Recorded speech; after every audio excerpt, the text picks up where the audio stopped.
جب ان پر رات آ گئی، رات چھائی، تو انہوں نے ایک ستارہ دیکھا۔ غالباً یہ وہ ستارہ تھا جس کی پوجا ان کی قوم کرتی تھی، ورنہ وہ ستارے تو ہر رات دیکھتے تھے۔ قوم کو سمجھانے کے لیے انہوں نے کہا اچھا یہ ستارہ جس کے بارے میں تمہارا گمان، تمہارا خیال یہ میرا رب ہے، یہ میرا پروردگار ہے، یہ میری پرورش کرنے والا اور میری تربیت کرنے والا اور میری نگہداشت کرنے والا، تو یہ ستارہ جب چند گھنٹوں تک اپنی روشنی بکھیرنے کے بعد وہ ستارہ ڈوب گیا۔ فلما آفل قال لا احب الآفلین۔ جب ستارہ ڈوبا تو پھر حضرت ابراہیم نے اپنی قوم سے کہا میں ڈوبنے والوں کو پسند نہیں کرتا۔ ستارہ ڈوب گیا، پتہ چلا کہ یہ رب نہیں ہے، یہ خالق نہیں ہے، یہ معبود نہیں ہے، یہ حاکم نہیں ہے، اس پر کسی اور کا نظام چلتا ہے، کسی اور کی کار فرمائی اس پر ہے، یہ محکوم ہے، یہ حکم کا پابند ہے، یہ تابع ہے، یہ ماتحت ہے۔ چنانچہ اس کا جو رب ہے، اس کا جو پروردگار ہے، اس کا جو پیدا کرنے والا ہے، اس کے اوپر جس کا نظام چلتا ہے، اس نے اپنے منصوبہ بند نظام کے تحت اسے حکم دیا، اس نے اپنی روشنی بکھیری، اور جب اسی کا حکم ہوا تو اس کی روشنی نگاہوں سے اوجھل ہو گئی، یہ ستارہ ڈوب گیا، یہ ستارہ چھپ گیا۔ لا احب الآفلین۔ اور ذرا نصیحت کا انداز دیکھیے، یہ نہیں کہا کہ تم ستارے کو پوجتے ہو، میں ستارے کو نہیں پوجتا، بلکہ نصیحت کا انداز لا احب الآفلین، میں ڈوبنے والوں کو پسند نہیں کرتا۔ جب محبت نہیں کرتا، جب مجھے وہ اچھا نہیں لگتا، جب میں اسے پسند نہیں کرتا تو میں اسے رب اور معبود اور خالق کا درجہ کیسے دے سکتا ہوں؟ پھر اس کے بعد دوسری رات کا واقعہ ہے۔ بعض مفسرین کرام کی رائے کے مطابق 14ویں کا چاند تھا، 14ویں رات۔ فلما رأى القمر بازغا قال هذا ربي فلما أفل قال لئن لم يهدني ربي لأكونن من القوم الضالين۔ 14ویں کا چاند نکلا، وہ قوم چاند کو بھی پوجتی تھی، جب دیکھا چاند کو روشنی بکھیرتا ہوا روشن تو کہا یہ میرا رب ہے۔ وہ تو موحد اعظم ہے حضرت ابراہیم، قوم کو سمجھانے کے لیے وہ یہ کہا ہے میری قوم تم ہی سمجھتے ہو نا اس کے بارے میں۔ جب اس نے بھی چند گھنٹوں تک اپنی روشنی بکھیری اور اس کے بعد ڈوب گیا تو پھر حضرت ابراہیم بولے لئن لم یہدنی ربی، اگر میرا رب میری رہنمائی نہ کرے، ہاتھ پکڑ کے مجھے منزل مقصود تک پہنچا نہ دے، ہاتھ پکڑ کے سیدھے راستے پر لا کر کھڑا نہ کر دے، توحید کے راستے پہ نہ چلائے تو میں گم کردہ راہ اور گمراہ لوگوں میں سے ہو جاؤں گا۔ پھر اس کے بعد کا واقعہ یہ پیش آیا، 2-4 روز کے بعد انہوں نے سورج دیکھا، صبح ہوئی اور سورج نے روشنی بکھیری، اور اس طریقے سے کہ کائنات کی اور دنیا کی گویا ہر چیز سورج کی روشنی سے فیض اٹھا رہی تھی اور اس کے اثرات سے متاثر ہو رہی تھی اور اس کے فائدے سے لطف اندوز اور مستفید ہو رہی تھی۔ فلما رأى الشمس بازغة قال هذا ربي هذا أكبر۔ جب سورج کو دیکھا روشنی بکھیرتے ہوئے تو کہا یہ میرا رب ہے، یہ زیادہ بڑا، یہ تو ستارے سے بھی بڑا ہے اور چاند سے بھی بڑا۔ عربک لینگویج کے مطابق یہاں پر ہاذا استعمال فرمایا گیا ہے، ہاذا یہ قریب کے لیے آتا ہے، لیکن محض کتابیں پڑھ لینے سے، گرامر پڑھ لینے سے قاعدے نہیں سمجھ میں آ جایا کرتے۔ ہاذا قریب کے لیے بھی آتا ہے اور کبھی دور کے لیے بھی آتا ہے، اور کبھی دور کی چیز ایسی ہوتی ہے کہ دیکھنے والے اور جس چیز کو دیکھا جا رہا ہے اس کے درمیان کوئی رکاوٹ، کوئی پردہ، کوئی حائل، کوئی حجاب نہیں ہوا کرتا، تو بھی اس کے لیے ہاذا استعمال کیا جاتا ہے۔ محض گرامر پڑھ کے ہم قرآن کی تفسیر کریں گے؟ صحابہ کرام نے اور تابعین عظام نے اور ائمہ مجتہدین نے اور علماء ربانیین نے جس طرح قرآن کو سمجھا اور سمجھایا ہے، وہی تفسیر اور وہی سمجھ معتبر اور مستند۔ سورج کو دیکھا کہ ہاذا ربی ھذا اکبر، کیا سورج قریب ہے؟ ہاذا استعمال کر رہا ہے قرآن کریم، ھذا ربی ھذا اکبر، اس کا لفظ قریب کے لیے، ھذا ربی ھذا اکبر، کہ میرا رب ہے یہ زیادہ بڑا۔ سورج بھی چند گھنٹے رہا، جتنا حکم رہا۔ فلما افلت، جب ڈوب گیا سورج، پتہ چلا کہ اس پر بھی کسی کا نظام چلتا، یہ محکوم ہے، ماتحت ہے، تابع ہے، یہ رب نہیں ہو سکتا، یہ اللہ نہیں ہو سکتا، اس کے لیے غروب نہ ہو، اس کے لیے طلوع نہ ہو۔ جو قرآن کے الفاظ میں اول و آخر ہے، قادر مطلق ہے، صمد ہے، یعنی بے نیاز، سب اس کے محتاج، وہ کسی کا محتاج نہیں، جس کی کار فرمائی اس کائنات کے اندر چلتی، موسموں کی تبدیلی اس کے حکم کی بنیاد پر ہوتی ہے،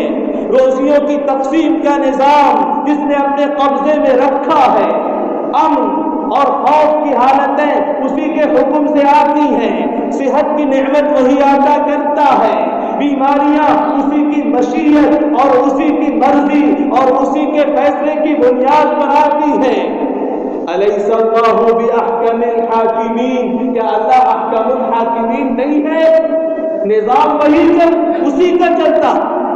یہ جو کہا جاتا ہے کہ اب کی بار فلاں کی سرکار، یہ حماقت بھرے نعرے ہیں، سرکار اسی کی ہے، نظام اسی کا ہے، زیادہ نہیں، صرف 10 سال کے سروے آپ دیکھ لیجئے، جو وزرائے اعظم تھے، جو مملکت کے صدور تھے، جو کنٹریوں کے پرائم منسٹرز تھے، آپ صرف 10 سال کا ڈاٹا دیکھ لیجئے، کتنی تعداد ان کی ہے جو آج جیلوں میں سڑ رہی۔ اگر نظام ان کا ہوتا تو معمولی آدمی بھی جیل کی کوٹری میں جانا نہیں چاہتا، اور پھر وہ دنیا کے خزانے ایسا جمع کر لیتے کہ پھر ان پر کبھی زوال نہیں آتا، بڑھاپا نہیں آتا، بیماری نہیں آتی، جو چاہتے وہ کرتے۔ نظام تو اللہ کا چلتا، حکمرانی اللہ کی، قادر مطلق اللہ ہی کی ذات، اسباب، وسائل، سورسز میں تأثیر پیدا کرنے والی ذات اللہ ہی کی ہے، کاروبار میں گراہکوں کو متوجہ کرنے والی ذات اللہ ہی کی ہے، کاروبار کے سسٹم میں برکت عطا کرنے والی ذات اللہ ہی کی ہے، صلاحیتوں اور علمی معلومات کے ذریعے فائدے کو عام کرنے والی ذات اللہ ہی کی ہے، ورنہ آپ سے ہزاروں گنا قابل اس دنیا میں گھوم رہے ہیں، اور کیا ابلیس سے بڑا کوئی عالم گزرا ہے؟ نظام اللہ ہی کا، کار فرمائی اللہ ہی کی،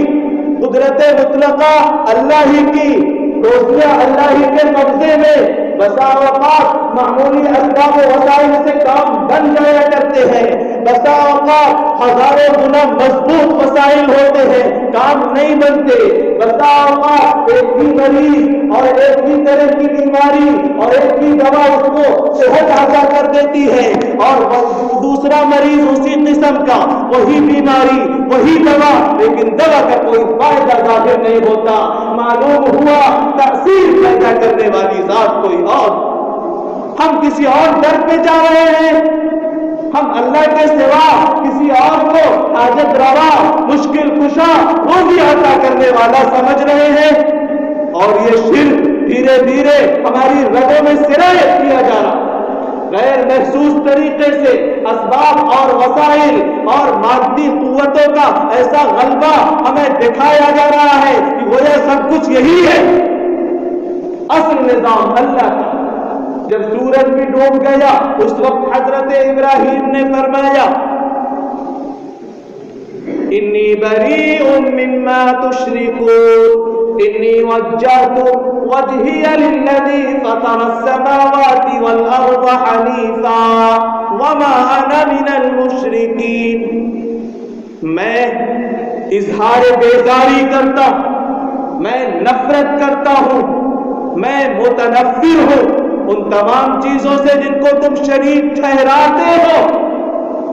ذرا دیکھیے نصیحت کا انداز، یہ نہیں فرمایا تم ایسا کرو، تم غلط راستے پر ہو، اپنے بارے میں فرمایا یہ نصیحت کا انداز سمجھایا جا رہا ہے، کہیں سختی کہیں نرمی، لیکن خیر خواہی ہونی چاہیے، دل سوزی ہونی چاہیے۔ میں نے اپنا رخ اس ذات کی طرف کیا اپنے پورے سراپا کے ساتھ جس نے آسمانوں اور زمین کو پیدا کیا، حنیفہ،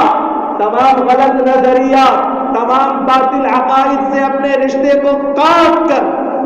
شرک کی تمام گندگیوں سے اپنے دامن کو الگ کر کے، اللہ ہی سے اپنے رابطے اور اپنے رشتے کو جوڑ کر، میں اللہ کے ساتھ شرک کرنے والوں میں سے نہیں ہوں، سیدھے سچے راستے پر چل کر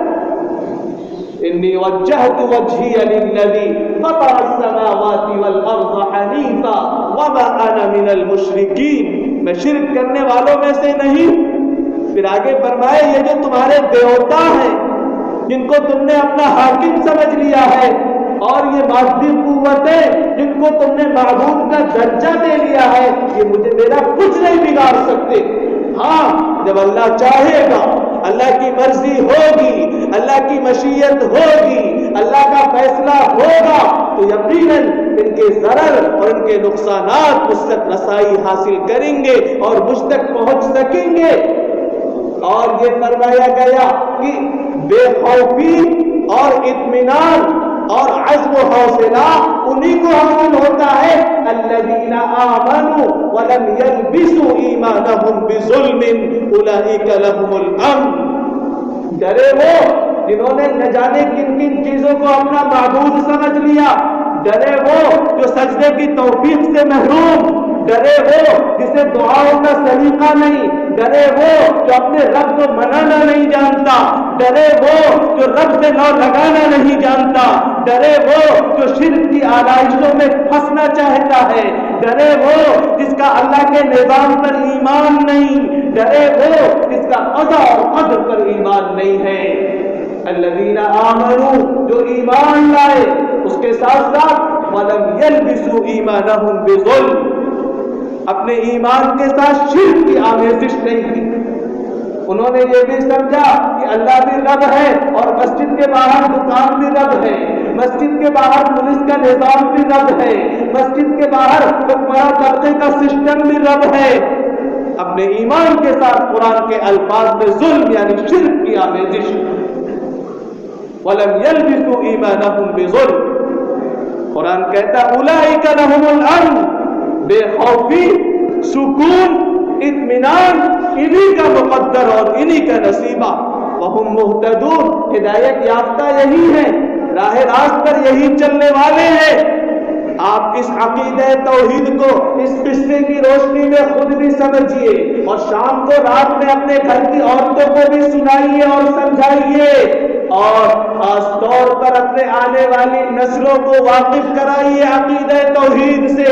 بہت خطرناک مرحلے پر ہے ہمارے ملک کا تعلیمی نظام، جہاں پر سوریہ نمسکار، یوگا اور وندے ماترم اور نہ جانے کن کن شرکیہ عقائد کے ذریعے توحید کو چھینا جا رہا ہے، ایمان سے کھوکھلا اور ایمان سے خالی کیا جا رہا ہے۔ اور جب ایمان کا نور نہیں ہوگا، جب ایمان کی روشنی نہیں ہوگی تو پھر تاریکیاں، ظلمتیں اور اندھیرے آئیں گے اور اپنی لپیٹ میں لیں گے، پھر ہماری نسلیں اور پورا مسلم سماج نام کا مسلمان رہے گا لیکن توحید کے جوہر سے عاری اور خالی ہوگا۔ قرآن کریم نے دین اسلام کو اور توحید کی دعوت کو نور کے لفظ سے تعبیر کیا ہے۔ آیت الکرسی کے بعد کی جو آیت مبارکہ تیسرے پارے کے پہلے صفحے میں ہے، فرمایا گیا اللہ ولی الذین آمنوا یخرجهم من الظلمات الی النور، اللہ اہل ایمان کا کارساز و رکھوالا ہے، ان کو تاریکیوں سے، اندھیروں سے نکال کر نور ایمان کی طرف، نور توحید کی طرف، نور ہدایت کی طرف، نور سکون کی طرف، نور سنت کی طرف، نور اسلام کی طرف لے کے جاتا۔ عجیب بات ہے، تمام باطل مذاہب کو قرآن الظلمات جمع کے لفظ سے تاریکیاں، اندھیرے سے تعبیر کرتا، اور اسلام اور توحید کو النور واحد مفرد کے لفظ سے روشنی، اور روشنی یہ متاثر نہیں ہوتی، متاثر کرتی ہے، روشنی ہی کا اصل وجود ہوتا ہے، تاریکیوں کا وجود نہیں ہوتا۔ تاریکیاں تو اسپیس کو اور خالی جگہ کو لیتی ہیں، اگر آپ ذرا سی روشنی بکھیر دے تاریک سے تاریک جگہ پر تو روشنی اپنا کام کرنے لگتی ہے۔ آج اس ملک میں تاریکیوں کا دورہ ہے اور تاریکی بہت زیادہ پھیل گئی ہے۔ ہمارے پاس نور ایمان تھا، نور توحید تھی، نہ ہم نے خود سمجھا، نہ نسلوں کو سمجھایا، اور نہ ہم نے کبھی سمجھانے کی کوشش کی۔ آپ یہ سمجھتے ہیں کہ ماحول بڑا مخالف ہے؟ ہاں، جب پیاس گرمی بہت شدید ہوتی ہے تو پیاس کی شدت بڑھ جاتی ہے، پیاسا پانی کے گلاس کو چھین کر پی لیا کرتا ہے۔ آپ بھی ذرا نور توحید کے پھیلانے کا کام کیجئے اور نور توحید کو سمجھیے اور سمجھائیے اچھے انداز میں، مخاطب کی زبان میں، تو پھر دیکھیے کس طریقے سے آپ کے اندر سب سے پہلے تبدیلی آئے گی، اور اس کے بعد آپ کے ارد گرد اور آپ کے ماحول اور معاشرے میں بھی تبدیلی آنی شروع ہوگی۔ صاف سمجھ لیجئے، یہ انسانیت کا جو ہاسپٹل ہے، جو گلوبل ولیج اور یہ پوری دنیا ہے، اس میں مسلمانوں کے پاس اللہ نے نور توحید عطا کر رکھا ہے،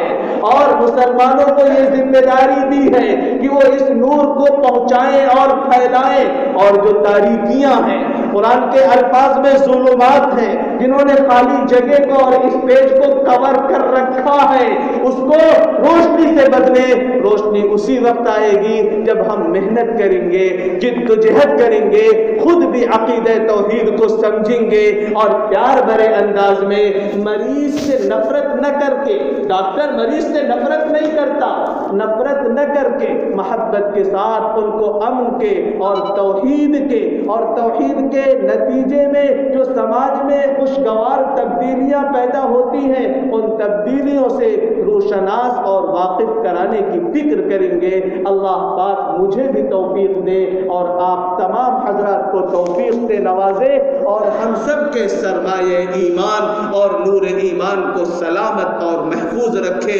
وآخر دعوانا ان الحمد للہ رب العالمین۔